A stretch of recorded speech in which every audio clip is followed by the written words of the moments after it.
Hey Sharon, Akram here from ClickFunnels Tech Support. So the reason why you're having that is because the way you set up your funnel is such that when they click on, I'll show you, when they finish the order, they go to the order confirmation page, and inside the order confirmation page, you put it to this, go to the next step in your funnel, right?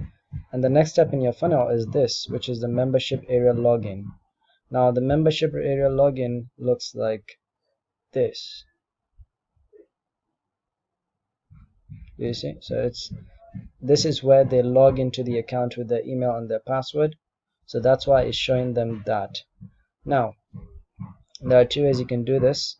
So you can either have this to submit order and submit form, and then you go to general, and then you put in the link for this secret sign up URL. You put it here, and when they click on this, it will actually take them to that page that you want. Okay? Or you can also do the same thing, and then you can just put it on set action, go to website URL, open in either the same page or in the new window, whatever you prefer, and then you can put in the link for this particular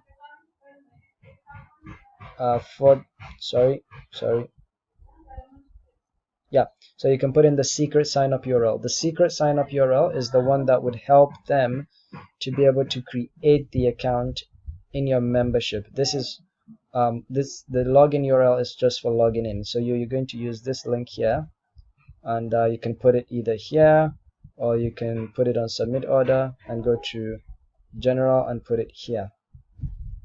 And when that happens, it will send them to the secret sign up URL, which is this, and they will be able to create an account for your funnel, and then it will take them to the membership area.